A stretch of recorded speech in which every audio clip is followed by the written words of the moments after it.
Baik, bismillahirrahmanirrahim. Assalamualaikum warahmatullahi wabarakatuh. Salam sejahtera untuk kita semua. Sampurasun. Baik, pada kesempatan ini sebelumnya perkenalkan nama saya Abdul Fikar, calon guru penggerak angkatan 3 dari Kabupaten Karawang. Di sini saya ingin sedikit berbagi mengenai tugas 1.3 A10 aksi nyata visi guru penggerak. Check it out. Nah, di sini saya sudah membuat visi dari saya sendiri, yaitu mengenai murid di masa depan nanti, serta kekuatan dari dalam diri saya, dari luar diri, dan peran serta manfaatnya. Visinya yaitu yang pertama menumbuhkan kesadaran warga sekolah akan pentingnya belajar. Yang kedua, mengembangkan potensi peserta didik secara maksimal dengan berbagai kegiatan. Ketiga, menciptakan lingkungan sekolah yang disiplin, harmonis, nyaman, dan aman. Keempat, membantu mengenali kebutuhan dan permasalahan peserta didik dengan baik.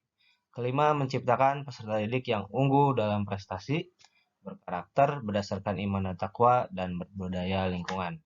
Nah, visi yang saya buat ini adalah hasil dari pemikiran saya terhadap impian saya terhadap murid di masa depan nanti, serta saya adaptasi dari visi dan kebiasaan di lingkungan sekolah saya. Selanjutnya, kekuatan dari dalam diri dan luar diri. Untuk kekuatan dari dalam diri, yang pertama, saya sudah sedikit eh, apa ya, mendalami dari nilai-nilai guru penggerak itu sendiri. Yang pertama yaitu mandiri, karena saya tidak selalu bergantung pada orang lain. Yang kedua, saya selalu berusaha kolaboratif, bekerja sama dengan rekan, baik di sekolah ataupun di luar sekolah. Selanjutnya yang ketiga inovatif, keempat reflektif, dan terakhir ya semangat.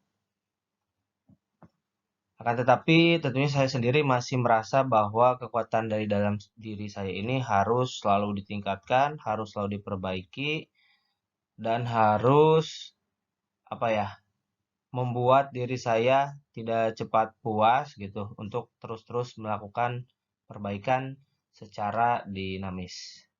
Selanjutnya untuk kekuatan dari luar dirinya, yang pertama, mayoritas peserta didik di sekolah kami memiliki jiwa kompetitif yang baik. Alhamdulillah. Yang kedua, mayoritas peserta didik dapat bekerja satu sama lain. Ketiga, mayoritas peserta didik dapat disiplin dan bertanggung jawab. Keempat, mayoritas peserta didik memiliki perilaku yang baik. Kelima, memiliki guru-guru yang alhamdulillah selalu bersemangat dalam mengajar dan mendidik, serta benar-benar mementingkan proses, jadi tidak mudah dalam memberikan nilai gitu. Jadi seorang anak itu harus punya karakter dan usaha gitu untuk mendapatkan penilaian dari guru. Selanjutnya memiliki guru-guru yang mempunyai kedisiplinan dan tanggung jawab yang baik. Bahkan di tengah pandemi pun kami selalu berusaha ke sekolah guru-gurunya untuk mengecek siswa melalui daring, terus membuat media pembelajaran, penilaian, dan lain-lain. Memiliki guru-guru staf TU warga sekolah lainnya yang kolaboratif dan alhamdulillah di sekolah kami itu bisa bekerja sama dengan baik. Memiliki sarana dan prasarana yang cukup lengkap, bahkan di sekolah kami itu eh, memiliki luas tanah yang kabarnya SMP negeri paling luas dari ukuran tanahnya gitu. Selanjutnya kerjasama antara pihak sekolah dan orang tua terjalin dengan baik. Bahkan kami selalu ada rapat, ada pertemuan dengan orang tua untuk membahas apa saja yang harus orang tua lakukan terhadap putra-putrinya. Terus peran dan manfaat yang penting yang dimiliki sebagai sumber kekuatan yang pertama dari diri calon guru penggerak sendiri adalah sebagai motivator, terus menggerakkan, memberikan contoh, mengaplikasikan pengalaman dan ilmu yang telah didapat melalui pendidikan guru penggerak ini, terus menciptakan kolaborasi untuk mewujudkan atau mencapai visi yang diinginkan. Selanjutnya dari peserta didik yaitu sebagai agen perubahan, menciptakan pendidikan yang dinamis.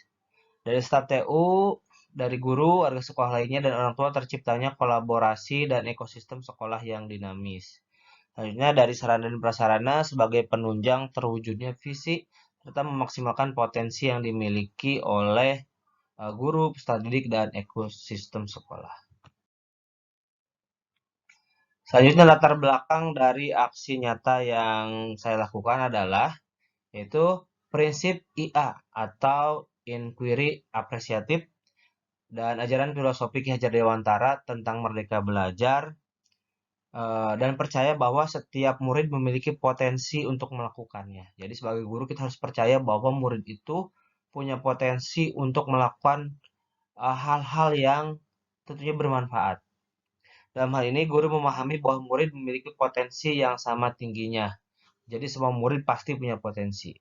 Nah, tugas guru adalah memfasilitasi murid untuk menunjukkan potensi terbaiknya. Kita mengarahkan, membimbing supaya siswa tersebut memiliki atau dapat menggali potensi pada dirinya secara maksimal. Nah, dewasa ini banyak pembelajaran yang tidak sesuai dengan keinginan siswa.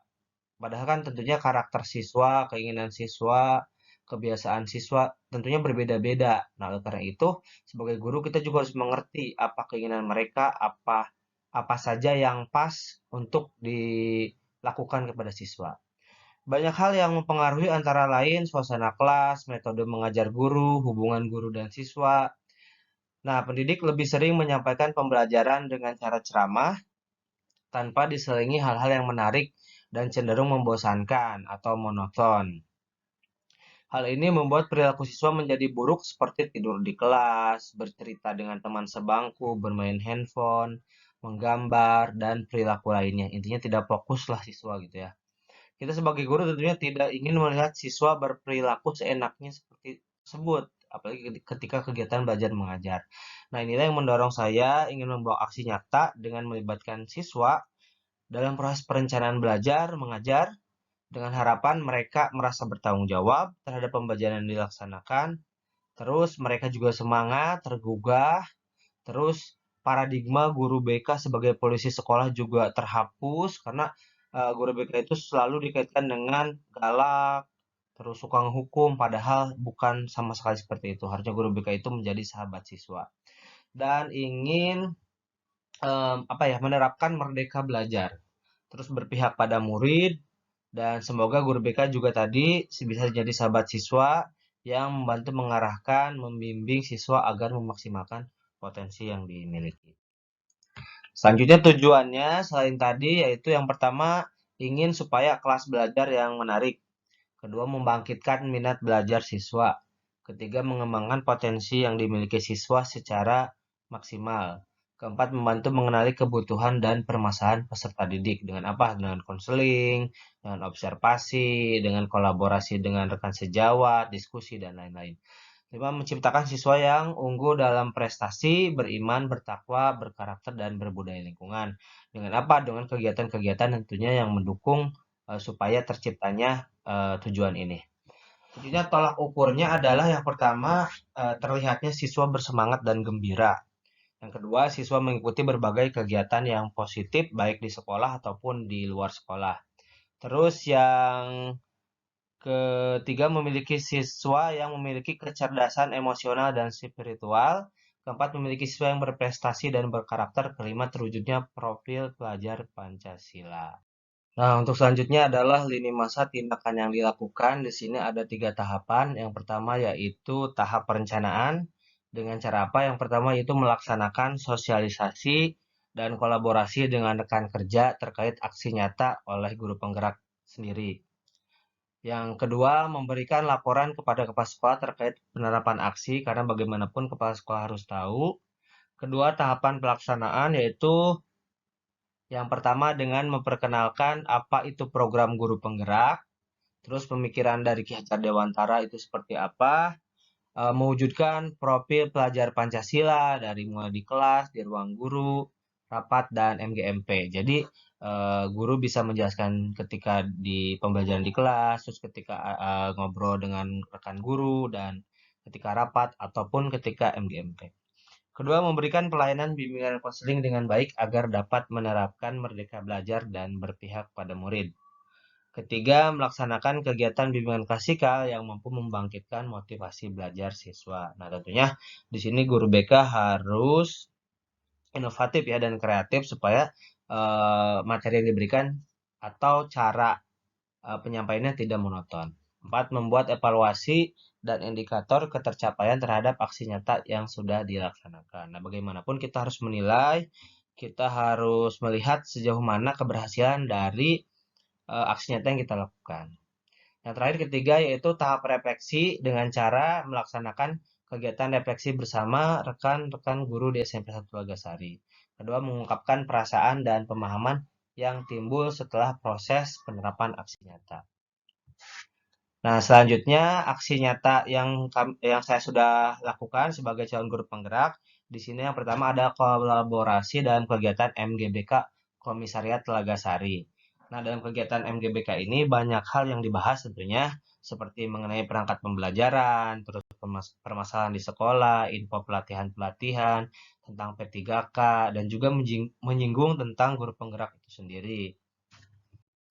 Selanjutnya di sini guru BK atau saya sendiri sebagai calon guru penggerak membantu juga dalam kegiatan penerapan protokol kesehatan. Di sini ada pengecekan suhu, terus vaksinasi, dan tentunya ini untuk kenyamanan keamanan sekolah supaya bisa segera melaksanakan proses tatap muka sehingga pembelajaran siswa tidak daring lagi.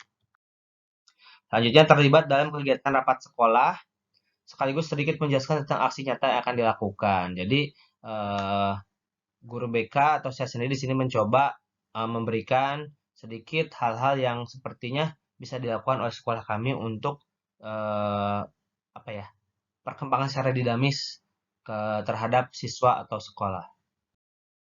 Selanjutnya di sini saya juga memberikan apa ya bimbingan klasikal yang mengikuti perkembangan zaman seperti melalui YouTube, terus berpihak pada murid, murid bebas berpendapat.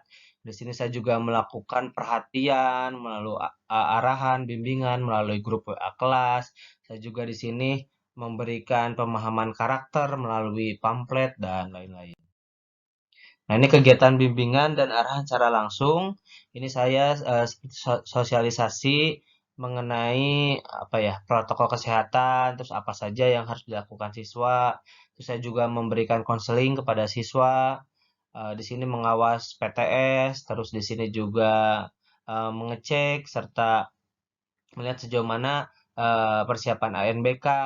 Terus di sini juga berusaha dekat dengan murid, ramah, dan membantu siswa yang bermasalah dengan handphonenya rusak atau tidak ada sinyal kuota. Saya memberikan apa ya, memberikan solusi bahwa siswa tetap bisa luring seperti di ruang BK. Nah, baik mungkin itu saja apa yang bisa saya sampaikan. Semoga bisa sedikit memberikan manfaat. Kurang lebihnya saya mohon maaf. Bila taufiq wal hidayah. Wassalamualaikum warahmatullahi wabarakatuh. Guru penggerak, merdeka, belajar.